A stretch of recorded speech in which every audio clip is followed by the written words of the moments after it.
Today, the Matt Walsh Show, the so-called public health experts in the UK have decided that actually maybe incest isn't so bad after all. Welcoming the third world through mass migration means welcoming third world practices. This is just the latest example. Also, the government shut down and nobody noticed or cared. Pope Leo makes some very concerning comments about abortion and other topics. And Netflix is getting the Bud Light treatment after their woke children's programming was exposed. It's way worse than you probably think. All of that and more today on the Matt Walsh Show.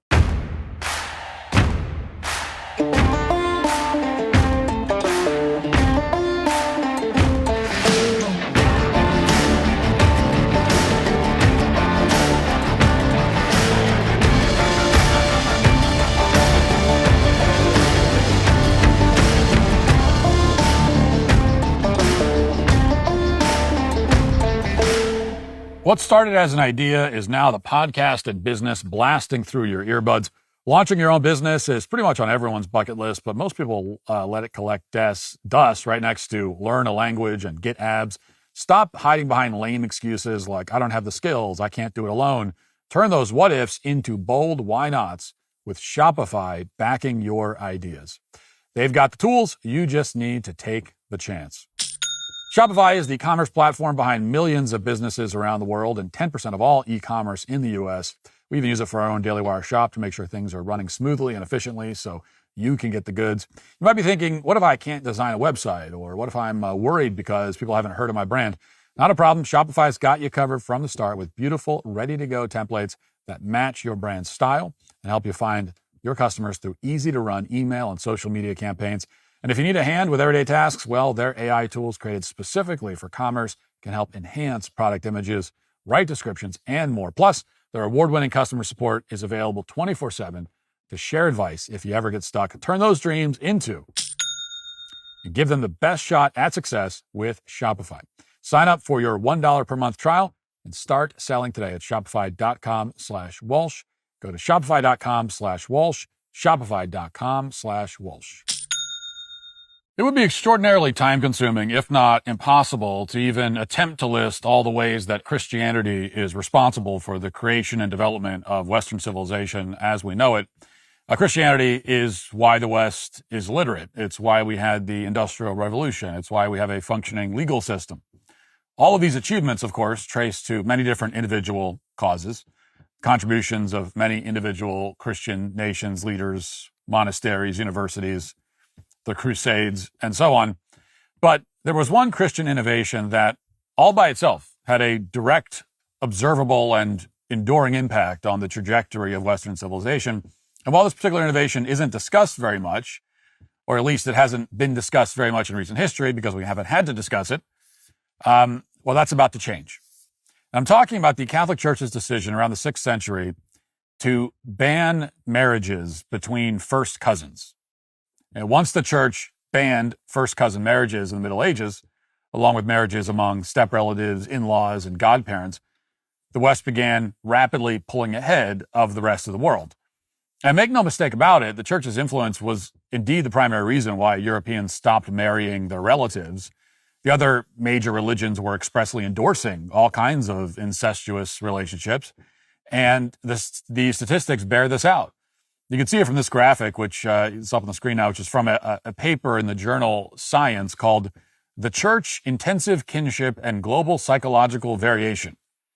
And for every 500 years that a country was under the influence of the Western Church, the Roman Catholic Church, there was a 90% reduction in marriage rates among cousins.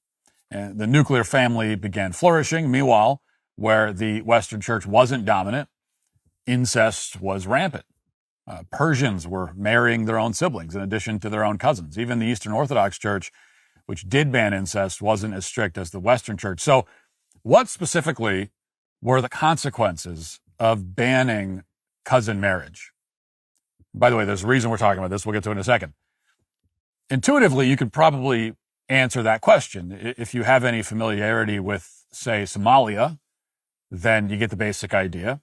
Inbreeding lowers IQs. It results in many problems, deformities, strange facial structures. It also results in dramatically increased rates of genetic abnormalities, including terminal illnesses. By common estimates, marrying a first cousin more than doubles your risk of severe disorders. It typically takes away 10 IQ points. One study from 2002 showed that Pakistani children accounted for 1/3 of birth defects in the UK, even though they only made up 4% of all the births at the time in the country.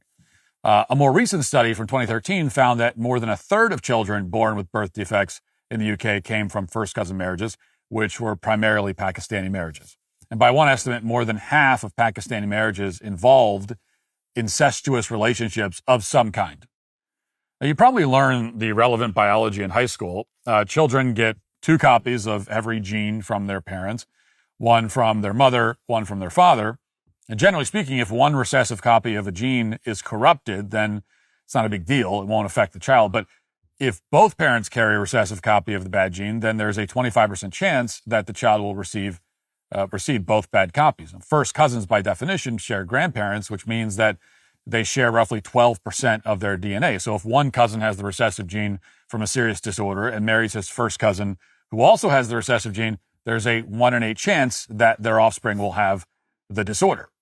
And therefore, marrying your first cousin drastically increases the risk that your child will have a severe abnormality as compared to marrying a random member of the general population. Now, nevertheless, in many cultures to this day, it's taboo to acknowledge any of this.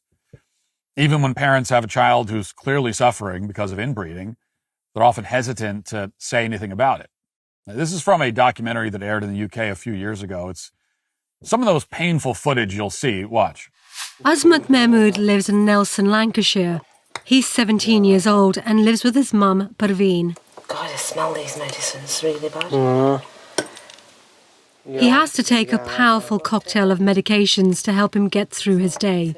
Sometimes as many as 11 tablets at a time. He has a rare genetic condition called propionic acidemia. He lacks an enzyme that breaks down protein in the body. Yeah, you only have them in the morning. Yeah, 1.5. Azmat was diagnosed at 15 months old and was one of the youngest children in the UK ever to have a liver transplant. When Azmat was first diagnosed, his doctors told Parveen that his rare liver condition was hereditary. By marrying her first cousin, she and her husband increased the chances of passing the disease on to their children. Azmat's rare condition is progressive and his body is slowly deteriorating. This one's more weaker.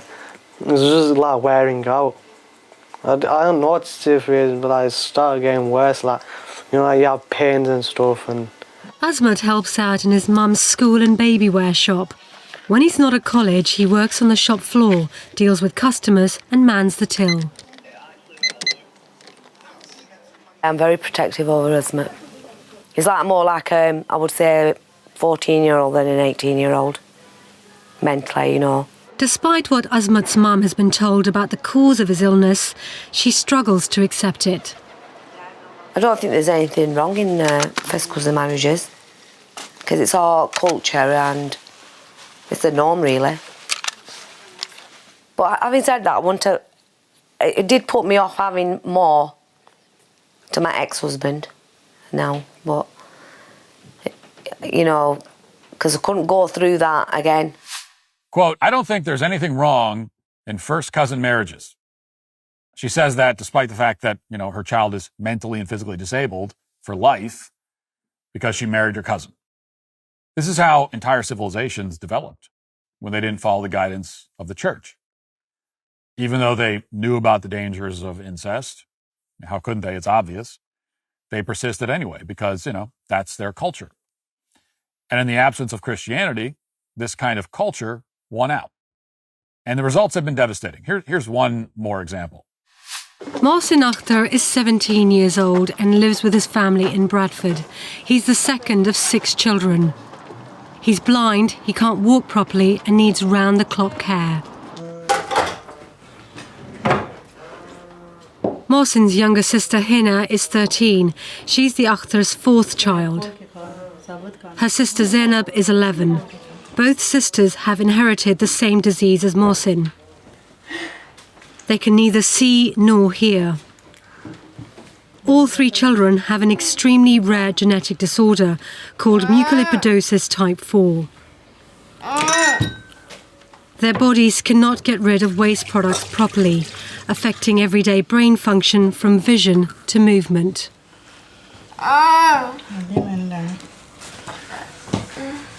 The potential consequences of first cousin marriages are tragic and devastating. My grandparents were first cousins. 5 of their daughters died in childhood, and 3 of my uncles were born deaf.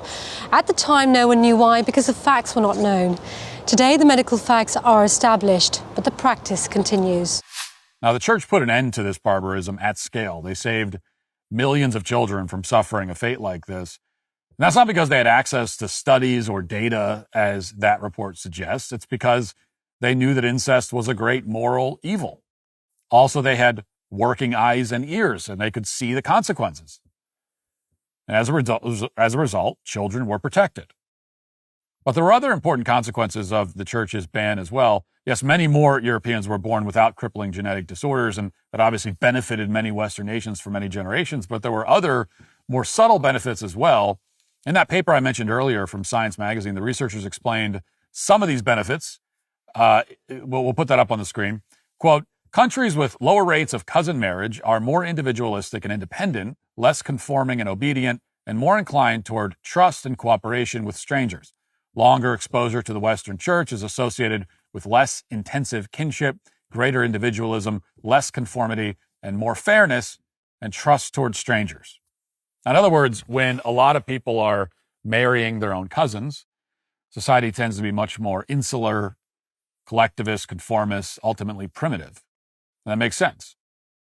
When you're not intermingling with other people, when your marriages only take place within your own family, then family elders generally call the shots. It's less important to have a functioning government.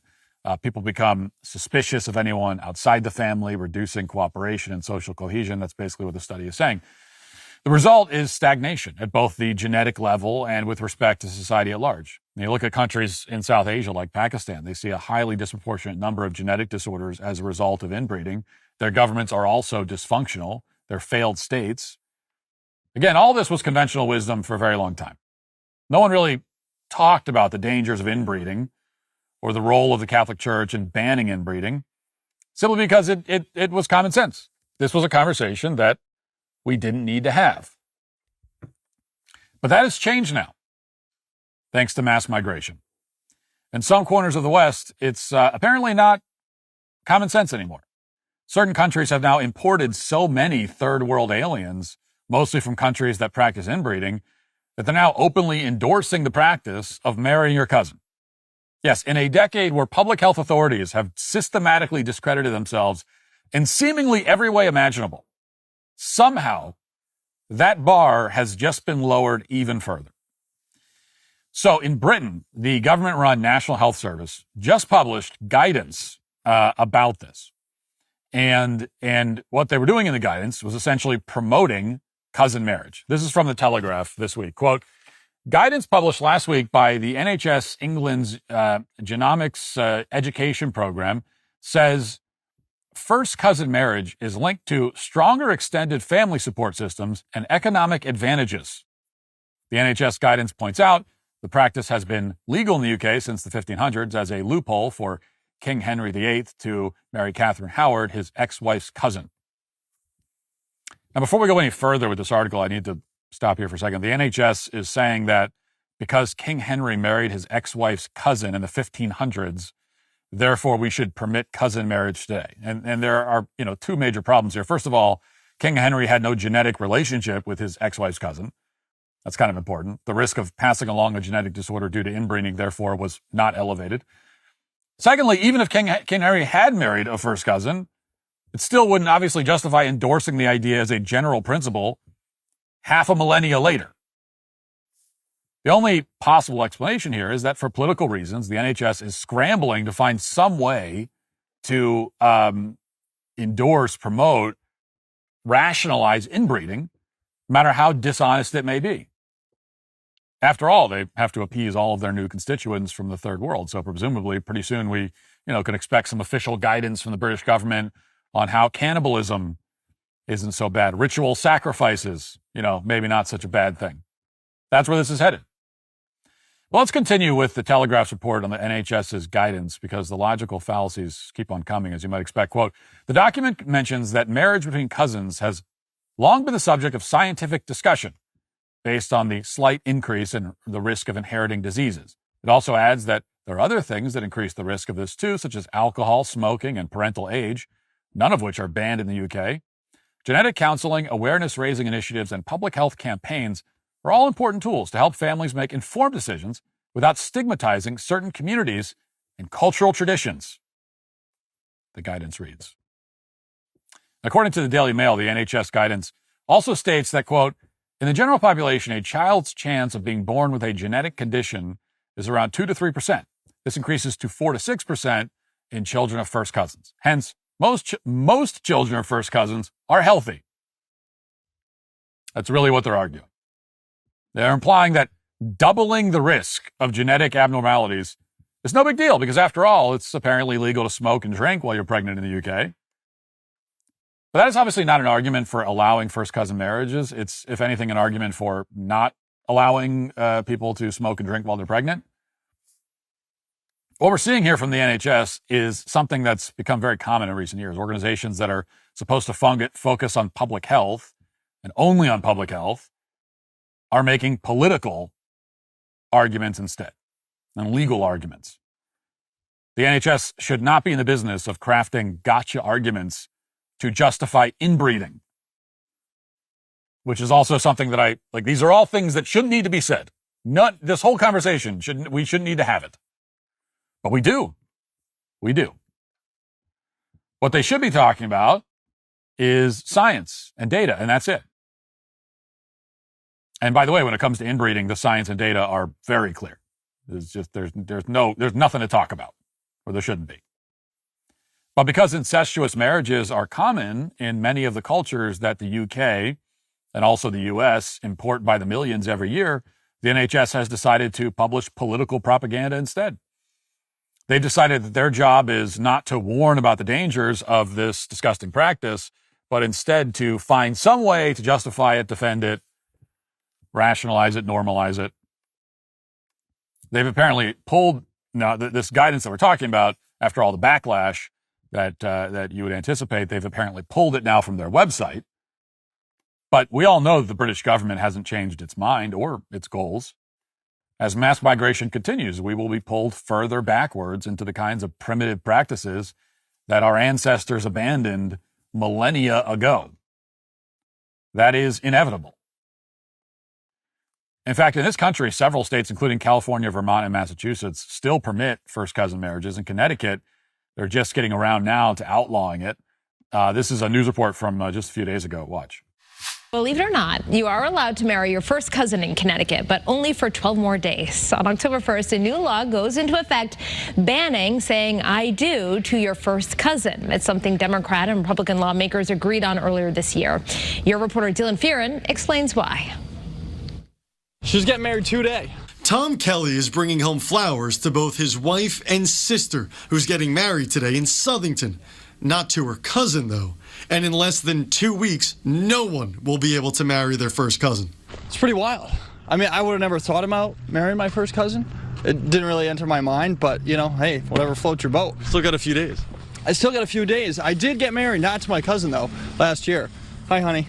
In a world where political parties seem to disagree on just about everything, the bill to not keep it in the family passed unanimously this year. Governor Lamont signed it into law. The reason, procreation between first cousins increases the chances of birth defects. It's just so wrong because of the birth defects. Starting October 1st, you won't be able to marry your first cousin. That's good. Now, notice that everyone they interview in Connecticut, including the random guy that they conduct an extended interview with, who's forced to clarify that he's not marrying his cousin, has exactly the same opinion on incestuous relationships like this. They all oppose it. And this is an overwhelmingly left-wing state. As you just heard, for now, this is a rare topic in this country where there is unanimous bipartisan agreement. Now, the only way that will change is if, like the UK, we continue to import foreigners, third worlders, until our country is unrecognizable.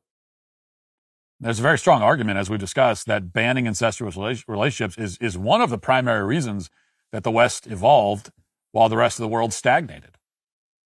That's why the enemies of Western civilization want to legitimize first cousin marriages at the moment. They know it will cement Western decline just as surely as the bans on incest allowed us to succeed in the first place. And that's why I'll say, for the first time in the history of this show, that the federal government should follow Connecticut's lead. We need a federal ban on first cousin marriages universally before the practice takes hold in the various foreign enclaves in this country. A federal ban would protect children from suffering and dying from terrible genetic conditions, and it would communicate very clearly that, unlike the UK, the United States is still interested in preserving and defending Western civilization. This is not an 80-20 issue. This is a 99-1 issue. And the one doesn't even belong in the country. So whenever the federal government is open and operational again, this is a no-brainer. Admittedly, there aren't many countries left in the world that would pass a ban like this, but if the U.S. is going to survive where so many other nations have failed, we need to be one of them. Now let's get to our 5 headlines.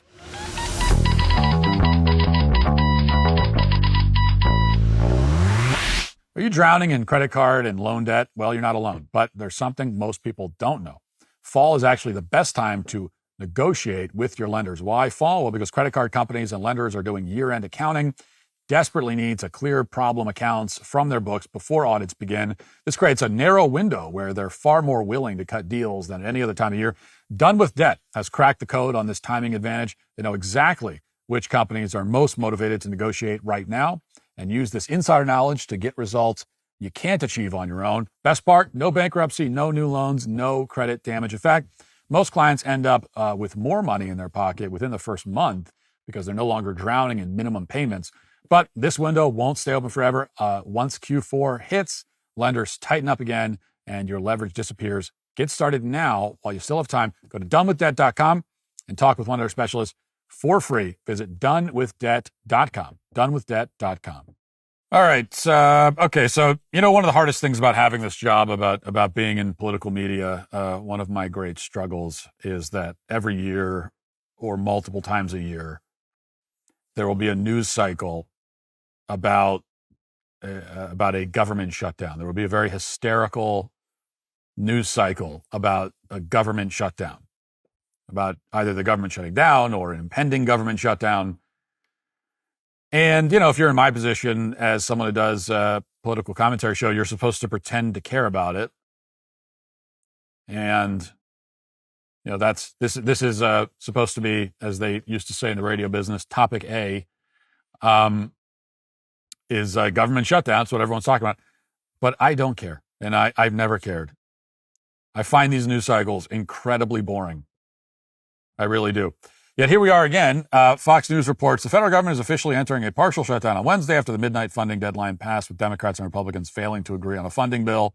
An earlier attempt by Senate Republicans to pass a short-term extension of fiscal year 2025, called a continuing resolution, was sunk by Democrats who were furious about being sidelined in shutdown negotiations. The bill, which would have given Congress until November 21st, passed the House largely along party lines of September 19th, and blah, blah, blah. Okay, so the government is shut down only partially, unfortunately. Unfortunately, only partially. Democrats are calling it the Republican shutdown. Republicans are calling it the Democrat shutdown. That's the level of discussion right now. That's the level of commentary. So everyone on the left saying, this is the Republican shutdown. And the Republicans are saying, nah, it's the Democrat shutdown. And, that's the same song and dance every time. And meanwhile, if you're a normal person, you would never know that the government shut down. That's why they have to scream about it from the rooftops, because otherwise you wouldn't know. If you weren't told about it, you wouldn't know. Like going about your daily life, you wouldn't encounter anything that would make you say, the federal government must be in a partial shutdown right now. Wow, I've just encountered this obstacle or inconvenience. This can only be because the federal government is in a partial shutdown. You would never know that. You could go about your life for 6 months and there'd be a partial shutdown of the federal government and you would never know. if nobody told you. It would not impact your life in the slightest, unless you're a federal bureaucrat. But for everybody else, this has no impact on anything. Your daily life is not impeded in the slightest. And yet every time this happens, we still get the same panic as if we haven't already been through this before, as if we all have amnesia, which I guess a lot of people do these days. And that's obviously why they're so panicked over a shutdown, because they don't want you to notice that you don't notice when the government shuts down. Because then you'll realize that there are wide swaths of the federal government that we can do without. Not only do without, but we won't even feel their absence. They don't want you to realize that, and that's the only reason they freak out. Otherwise, this story doesn't matter, and also it's not interesting. I don't find it interesting. I think it's boring. So, moving on. This one is more interesting in all the wrong ways. So the Archbishop of Chicago, Cardinal Cupich, plans to give a Lifetime Achievement Award to Senator Dick Durbin. And Senator Dick Durbin was a Democrat. And I was going to say he's a rabidly pro-abortion Democrat, but that's redundant. He's a Democrat, so he's rabidly pro. They don't make any other kind of Democrat these days. So he's a rabidly pro-abortion Democrat. And that's raised a lot of concern, justified concern, outrage, justified outrage among Catholics. Why are we awarding this guy? I mean, it's bad enough when the Archbishop refuses to loudly condemn somebody like Dick Durbin. That's what should be happening. You should be rebuking him publicly, repeatedly. Not only do we not get that, but instead you're going the other direction. You're going to give this guy an award. So the Pope Leo, was asked to weigh in on this, and I still haven't it's still surreal to me that the Pope can be asked a question now, and we in America can listen to the answer and understand what he's saying without a translator. So this is the first time in history when that's been the case, and it's good. It's a very good thing. And it's good because now we don't have to, during Pope Francis, the reign of Pope Francis, he would often have these conversations with reporters, but if you only speak English, you couldn't understand what he was saying. And so we would always be relying on translation. And he would say all these things, and often the things that he would say would be, he would seem to be saying things that as a believing Catholic you would find objectionable, but there was always, it's like a little bit obscure, and so you were never quite sure, and they could always say, well, it's lost in translation. We don't have that problem this time. We can just listen to what Pope Leo is saying, which is good. But what's not so good is what he was actually saying. So let's listen to that. Just wanted to ask one thing that has become a bit of a divisive subject in the U.S. right now, with Cardinal Cupich giving an award to Senator Durbin. Some people of faith are having a hard time with understanding this because he is he's for legalized abortion. How would you help people of faith right now decipher that, feel about that, and how do you feel about that? I'm not terribly familiar with the particular case. I think that it's very important to look at the overall work that a senator has done during, if I'm not mistaken, 40 years of service in the United States Senate. I understand the difficulty and the tensions, but I think, as I myself have spoken in the past, it's important to look at many issues that are related to what is the teaching of the church. Someone who says I'm against abortion but says I'm in favor of the death penalty is not really pro-life. So someone who says that I'm against abortion but I'm in agreement with the inhuman treatment of immigrants who are in the United States, I don't know if that's pro-life. So they're very complex issues. I don't know if anyone has all the truth on them, but I would ask first and foremost that there be greater respect for one another and that we search together both as human beings, in that case as American citizens or citizens of the state of Illinois, as well as Catholics, to say we need to, really look closely at all of these ethical issues and to find the way forward as church. Church teaching on each one of those issues is very clear.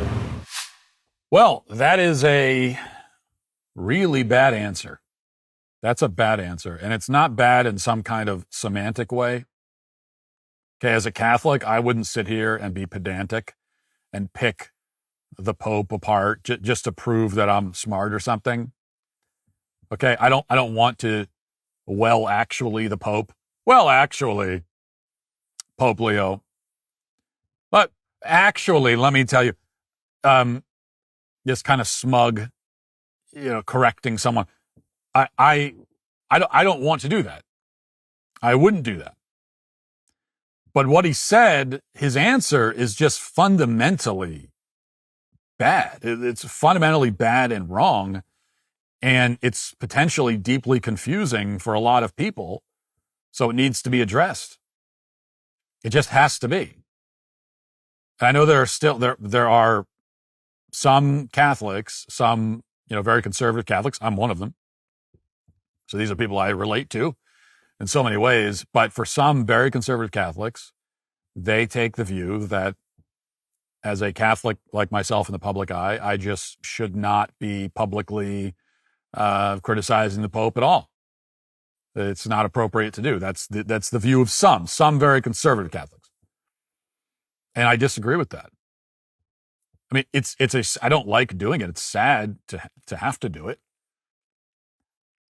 But when you have the Pope saying stuff like this, well, we're just gonna let it sit out there. We're gonna let it, just let it go unopposed. We can't. You can't do that. It's scandalous. People are scandalized by this. Led astray. Now, it would be one thing if we could rely on church leadership a little bit farther down the ladder to speak up in these scenarios and offer clarification. But we can't. And so it relies on just normal people to speak up and say, this is wrong. And this is just wrong. It really is. It's outrageously wrong. He says that if you're against abortion but in favor of the death penalty, then you aren't really pro-life. Okay. That is, again, wrong and ridiculous. I mean, first of all, God himself prescribes the death penalty in the Bible. Is God not pro-life? I mean, this is why you cannot, as a Christian, take the position that the death penalty is fundamentally or inherently immoral or inherently, anti-life, which is the same thing as being fundamentally immoral. You can't take that position. That position is ruled out. It's off the table. God ordains it. He prescribes it. So if you believe the death penalty is fundamentally wrong or anti-life, you're either saying that God is guilty of a moral crime, or you're saying that the Bible does not accurately record God's commands. And both of those claims are themselves inadmissible for a Catholic. Pope Francis said infamously that the death penalty is inadmissible. What is actually inadmissible is to call it inadmissible for the reason I just described. You can't get around that. Now, you can argue the death penalty shouldn't be used anymore. You can argue that things have changed, that you can argue that our circumstances are different. I wouldn't agree, but you can argue that. But to make any kind of fundamental moral claim about the death penalty itself is to offer a moral critique of God. And there is no way around it. There just isn't. And saying, well, that was the Old Testament. Well, if that's your answer, then you just don't. This basic Christian teaching, you don't understand. You don't understand the basics of how to read the Bible. It doesn't work that way. That the stuff in the Old Testament just it doesn't count anymore. It doesn't count. It was all wrong. No.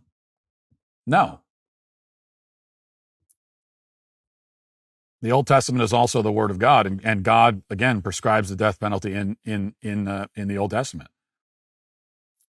which means that again you can make a lot of arguments. It doesn't that in and of itself, by itself, is not does not prove that necessarily that we should have the death penalty, in our country today, because you could try to make you can make the argument, well, circumstances and all that.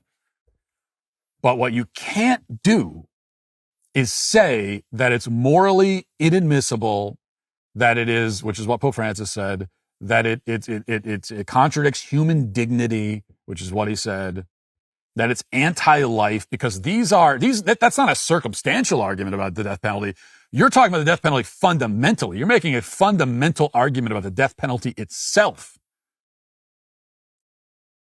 which would mean that would have applied thousands of years ago too, which would mean that you're making a moral critique of God, and that's like theologically incoherent. And you just can't do that.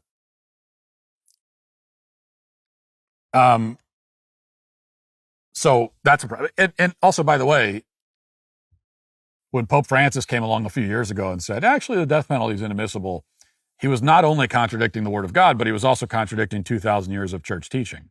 I mean, for 2,000 years, that was not the teaching of the church for 2,000 years. And then Pope Francis came along, approximately 12 and a half seconds ago and said, actually, I've decided the whole thing is wrong. Actually, the whole 2,000 years of church teaching was wrong. The Bible was wrong. God's wrong. Everybody's wrong. I'm right. That's what Pope Francis, that's what he did. That's what he did. And it's indefensible.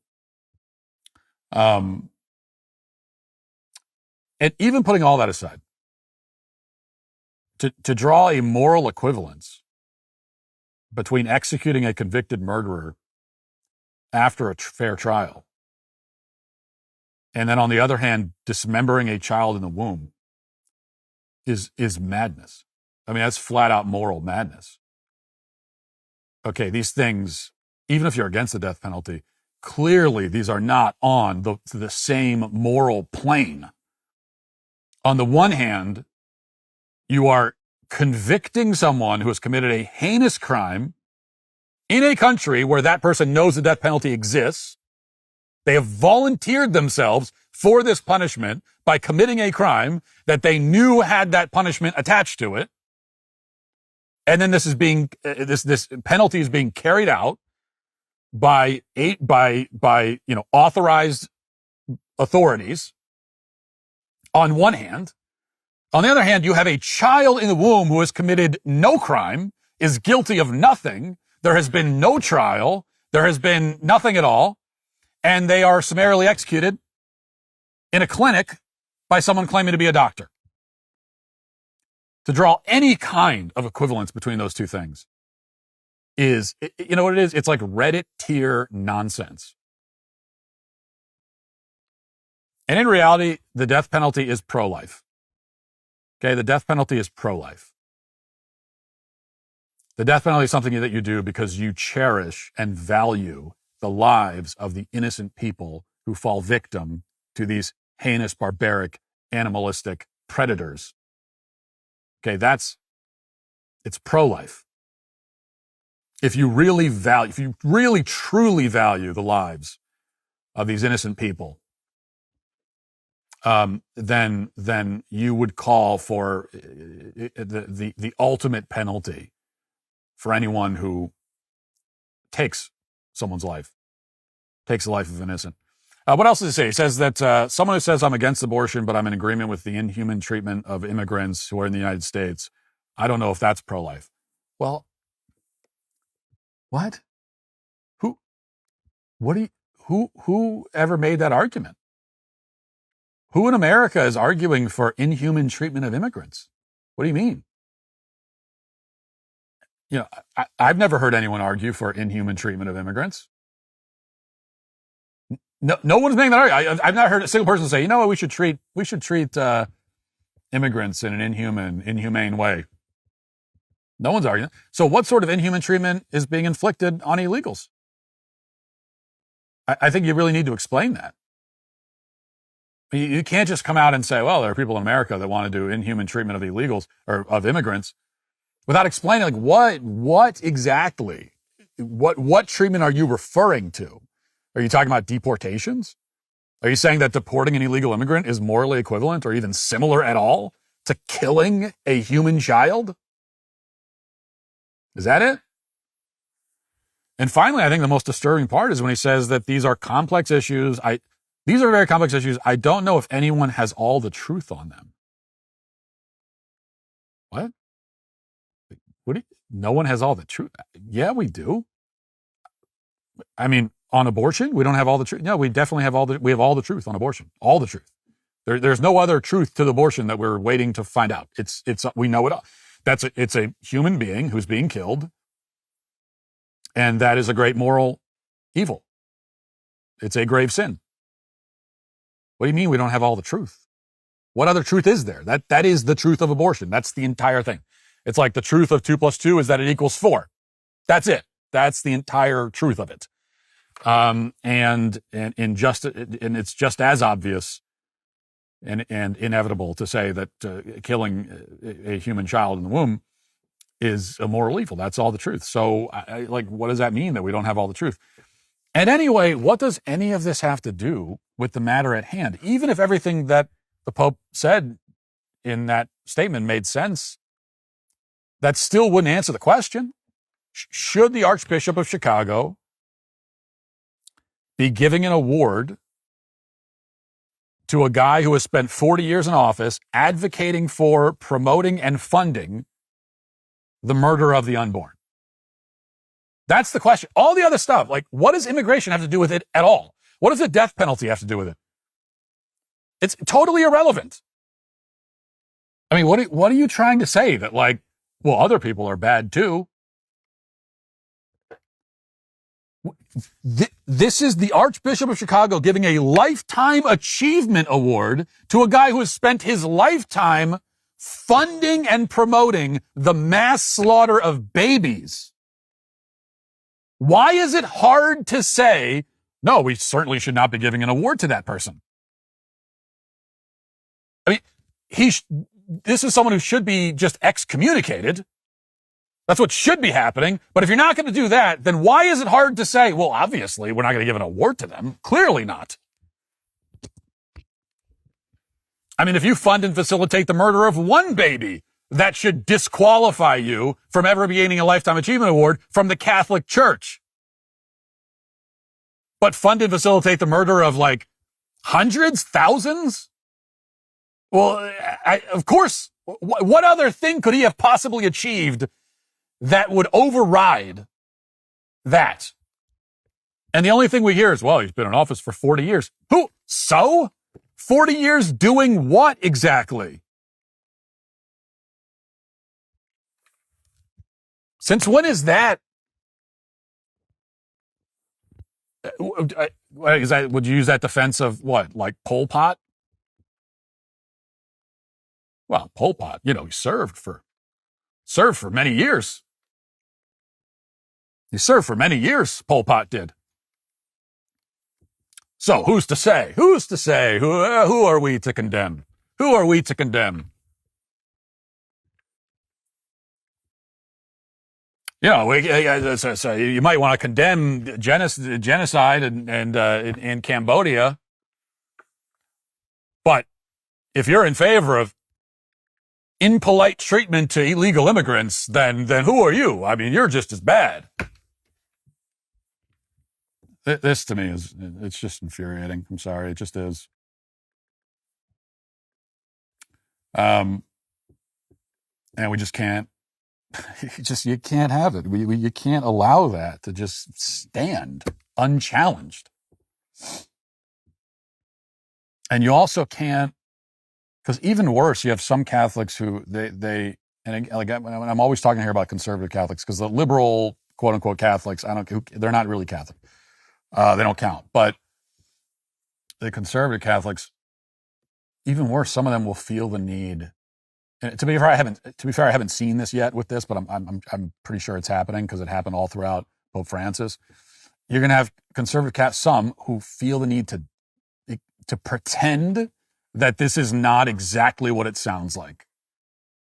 They're going to feel the need to look you in the eyes and lie to you and tell you that, no, he wasn't really, that's not what he was really saying. They think they have to lie. That they're morally called to lie and pretend that this is not what it actually is. And I'm not going to do that. I just refuse to do it. Well, Joy Reid was, I'm not sure where she was. She was doing some kind of interview somewhere. Doesn't matter. Anyway, it's good because it finally gives us some detail. We constantly hear from Democrats about fascism, the fascist agenda of conservatives and MAGA. Never hear them explain what that means. What does fascism mean? Well, in this short clip, she finally kind of fleshes it out. So here is Joy Reid talking about what our fascist agenda actually is. Listen to this. Is that if you go back before the 20th century, there were no income taxes, there were no regulations on business.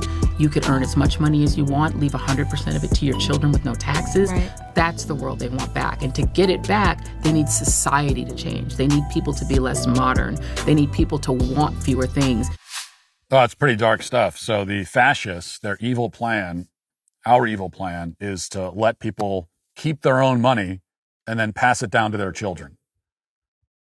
We're the first fascists in history, in the history of fascism, to conspire to take power away from ourselves.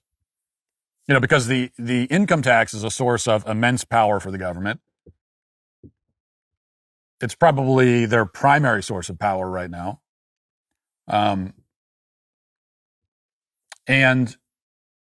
I mean, it certainly is.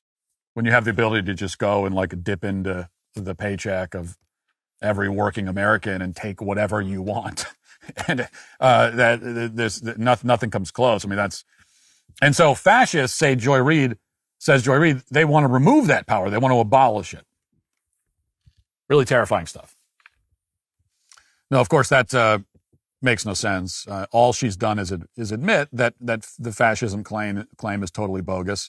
And that's because fascism, obviously for the left, is not the use of government power in an authoritarian or oppressive way. It's not using the government to oppress people. That's not what fascism is. It's not what they mean when they use the term.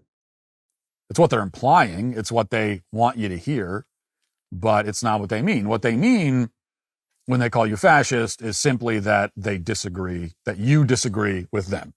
That's it. That's all it means. To disagree with the Democrat platform is fascism by definition. By their definition, anyway. So when we accuse the Democrats of using this term but not having a definition for it, no, they have a definition for it. It's just not one that they want to say. They're not going to come out and say this. They're not going to say that anyone who disagrees with us is a fascist, but that is what they mean. And that's how Joy Reid can justify saying something as inane and stupid as that. DO back taxes. Are your tax returns still unfiled? Did you forget to file for an extension? The October 15th deadline is fast approaching and time is running out. If you haven't gathered all your documents or made any estimated payments, you could soon be targeted by the IRS. They can garnish your wages, freeze your bank account, or even seize your property. But there is help available. Tax Network USA, a nationwide tax firm, has helped taxpayers save over $1 billion in tax debt. They filed hundreds of thousands of tax returns and assisted thousands in reducing their tax burdens, and they can help you too. Don't wait. Visit tnusa.com/Walsh or call 1-800-958-1000 for a 100% free consultation. In one short call, the experts at Tax Network USA will guide you through some simple questions to determine how much you can save. Take action now before it's too late. Visit tnusa.com/Walsh or call 1-800-958-1000. When the left attacks, the answer is not silence. The answer is not to retreat. It isn't to do less. The answer is to show up everywhere, to make our voices louder than ever, to push out more content, more truth, more breaking news, more investigative journalism, fighting harder than ever before. That's what we're doing at the Daily Wire. This October, Daily Wire Plus members are getting more new films, more new shows, more new documentaries, and more of everything you expect from us. Join now and get it all with 40% off new Daily Wire Plus annual memberships. Now let's get to our daily cancellation.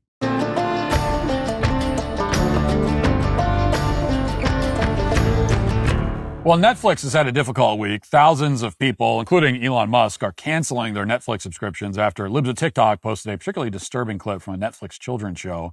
Before we play the clip, keep in mind that this show is several years old. It's been on Netflix's platform apparently for about 4 or 5 years. This is not something that just appeared last week. So children have been exposed to this for years before anyone noticed. And this is from a show called Dead End Paranormal Park, which is rated Y7, meaning that it's supposed to be appropriate for kids at the age of 7 and up. So watch. It's not the park. It's me. I'm trans, Norma. And everyone at school knows, and everyone at home knows. And being here, it's like a whole new place. I can just be Barney, and I can choose if and when I tell people. I've never been happier. And that's saying something when I spent today chased by terrifying zombie mascots. Pugsley reminded me how important it is to live your life without apology. Now, that's bad enough, but, this is one clip that's gone viral. It's not as though the trans angle was mentioned just that one time. The entire plot revolves around it. The protagonist is, according to Wikipedia anyway, a, quote, gay trans teen boy. And the protagonist's best friend in the show is a bisexual, autistic, Pakistani-American girl with social anxiety. So they really checked all the boxes. The creator of this show is someone named Hamish Steele, who lists his pronouns as he, they. It won't surprise you to learn that Hamish attacked Charlie Kirk only a day after he was shot, calling him a Nazi. So this is a delusional and deranged extremist producing content for 7-year-old children to watch, and Netflix is happy to provide a platform for it. This is far from the only show of this type on Netflix. Libs of TikTok has posted several other similar examples over the past couple of days. More trans propaganda, gay weddings featured in children's cartoons, and so on. Everything you would expect. For example, here's a clip from a show called Ada Twist Scientist. And again, this is targeted at 7-year-olds. Here it is. Are you excited for your big day? I can't wait to kick things off. Thanks for making our special day happen. We can't wait for all our family and friends to visit our favorite place in the world. We all wanted to help, even Professor Flowerbomb. I couldn't miss Sensei Dave's big day. He taught me how to really smash stuff. Oh, now let's get ready to romance. Wow, I can't wait for my mom to feast her eyes on this. I haven't seen her in way too long. Now, in case you're wondering, Netflix does not save its LGBT indoctrination for kids 7 and older. That would be bad enough. They also have plenty of preschool LGBT programming. Here's a show called Gecko's Garage, aimed at 2-year-olds, featuring in one episode, gay pride parade.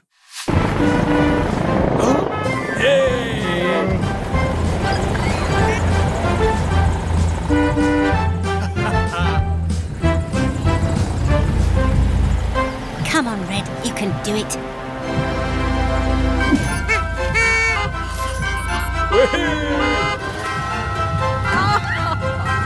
I'm so proud of you all. Let the carnival continue. Now, as I often point out, and can't help but point out again, these are among the many other problems, these are ugly shows. And that's before you even get to the wokeness and the gay stuff. The animation is ugly. It's totally lifeless. It's dead. There's no artistry here, just bright colors and noise. Nobody involved in producing these shows has any respect for their audience of children, nor do they take any pride in their work. They have gay pride, but they don't have any artistic pride. There's no charm to it. This is not art. It's dull. It's empty. It's worthless. And that should be reason enough to prohibit your children from watching it. Just looking at that show before you even see the pride flags, and you look at the way that it's animated and everything, and that should be enough when you look at that to say, no, I'm not gonna have my kids watch this. It's the audio and visual version of like giving your kids soda and potato chips for dinner.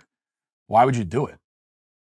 As for the messaging, as a parent, you have to understand that, and I think most parents at this point do understand that wokeness is not a rare pitfall that a few kid shows stumble into. I mean, Libs of TikTok has been the last 2 days just posting clip after clip from all kinds of Netflix shows. It's like the whole platform. This stuff is totally pervasive. It's everywhere. The majority of children's programming is like this. It is the rule, not the exception, which means you can either be hyper-vigilant and aware and exercise strict control over what your children watch and the kind of media they consume, or they will ingest a steady diet of LGBT propaganda starting before they can talk. Those are your two options. So-called, helicopter parents get a bad rap, but when it comes to media, you're either going to be a helicopter parent or a neglectful one. There really is not much room in between. You can either hover over your children and very closely monitor what they're watching, or you can entrust them into the hands of weird degenerates like Hamish Steele. Again, there is not any moderate compromise here. And the stakes, I don't need to tell you, are very high. This is not a small or superfluous issue. I know there are some people on the right who treat this kind of issue like it is. So it's like, well, why are you talking about woke? Why are you talking about children's programming? What does that matter? Are there more important things happening in the world? There's some more important things happening. But this is very, very important. Because the goal of this kind of propaganda, and the reason they put it in shows aimed at kindergartners, is obviously to normalize what they're showing on screen. The great obstacle that LGBT activists face is that all the things they're pushing, transgenderism, gender fluidity, gay weddings, all that stuff, all of that is abnormal. And a person's immediate gut level reaction when they see something that is abnormal is to recoil. So LGBT activists are pushing against not just human nature, but thousands of years of human history. The campaign to normalize transgenderism in particular only really began in earnest on a national scale about 10 years ago. So for most adults in this country, it was just too late. And we're noticing that now. It's a hopeless battle for the trans activists. You can harangue and harass and threaten a lot of people in the hopes of coercing them into going along with your agenda obediently, but you can't fundamentally convince them that it's normal and not weird for a man to walk around in a dress. This is the problem that trans activists are facing. It's why they've lost most of the cultural ground that they gained over the past decade. It's because the propaganda doesn't stick. They gained a lot of ground mostly by coercing, threatening, harassing people, cancel culture, all the rest of it. But that, the fear-mongering and the scare tactics, they lose their sting after a while. And then what these trans activists found is that's all they had. Because when you don't have the scare tactics, people just revert back to their natural state, which is when you see a guy in a dress, it's weird. You can't take it seriously. And that's what they're up against. But what if you start younger? What if you start much, much younger? Can you essentially change the factory settings on the human mind by exposing children to these bizarre concepts almost as soon as they emerge from the womb? Can you construct basically an alternate reality for children and keep them in it? One that is totally divorced from reality itself. Can you essentially override that gut level instinct that causes human beings to naturally recoil from things that are unnatural and disordered? That's the gambit. And the thing is that in a world where we're surrounded by media all the time, where the average person spends nearly every waking hour consuming media in some form or another, it might actually be possible. If you start young enough and they're totally consumed by this stuff, it might be possible. It might be possible to create a generation of humans who actually don't instinctively recognize that a guy in a dress who says he's a girl, that there's something wrong there. They don't even instinctively, they really don't even recognize that as a problem instinctively. You might be able to create a generation of people like that. That's the experiment that these people are running right now. And it's why this stuff is everywhere in kids programming. Because they're running this experiment on our children, on your children. Netflix is running this experiment. And they're one of the worst offenders. Which is why we should all say that Netflix, in both a literal and figurative sense, is today canceled. That'll do it for the show today. Thanks for watching. Thanks for listening. Talk to you tomorrow. Have a great day. Godspeed.